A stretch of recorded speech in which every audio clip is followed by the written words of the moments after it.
You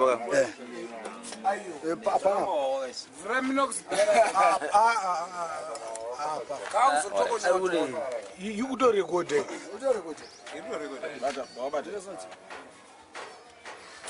Ka?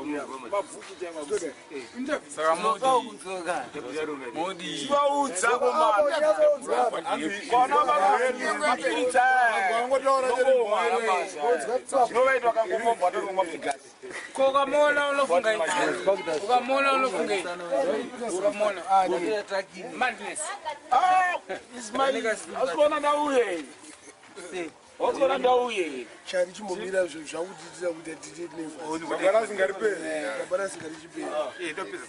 I own a Zano. I didn't put it again. Somebody Chiba, you walk around and the Bono Bondo. I don't know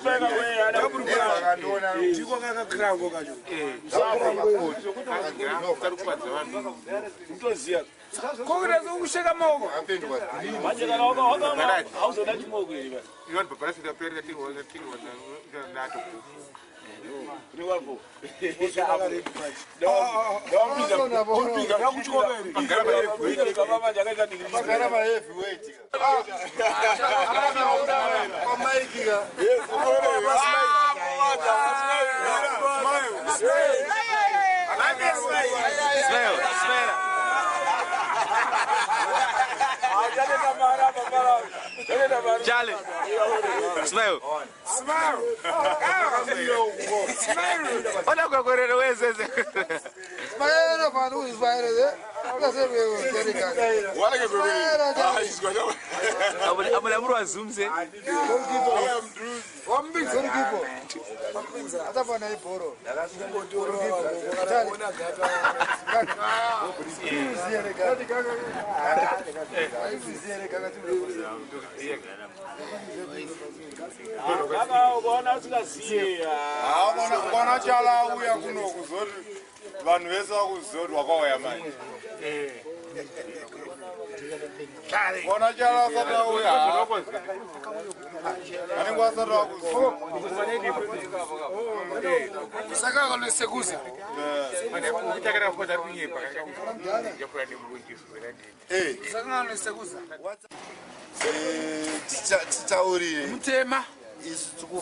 do?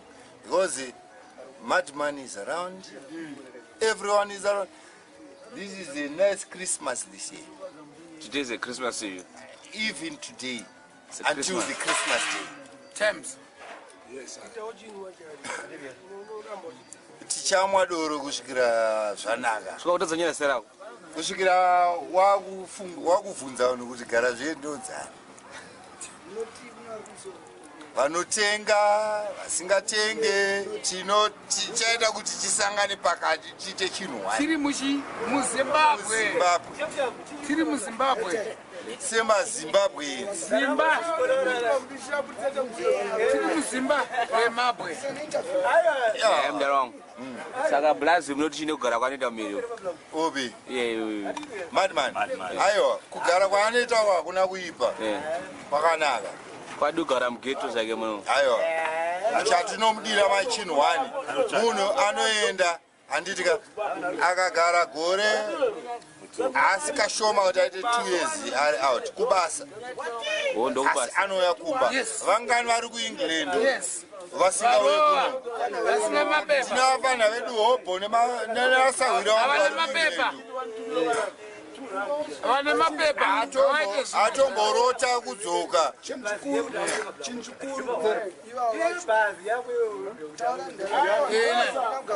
atomborota kudzoka kuno akataurwa nasawira wangu kuti kudzoka ikokoka masanga ndikamutaura ndikati iwe uchadzorwa uchadhipotwa uchifamba so wakapfeka vhesi unogona kubatwa uchijoga obva wauya kuno kwakapfeka vhesi nekashoti wozoti chii mangwana madhimani anouya achidzokera achidai handiti bati vamwe vanhu ameyoti zimbabwe vanoishorei tikatotenda nezvaanoititirana aiwa is a big man big man is an original Zimbabwean mad minox the original sound takafunda tese takakura tese atitei ende chanondira mai anoziva kuti who is who paunenge wakanganisa anokutaura kuti iwo apapo wavhiringidza asi balansi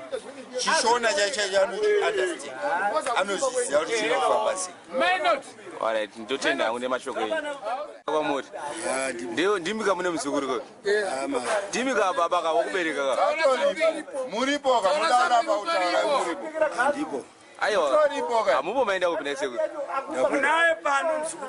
iye muzukuru uyu ngatindwisane muzukuru uyu ndiwediwo Sakuza, say something. Oh, just in brief. Sakuza.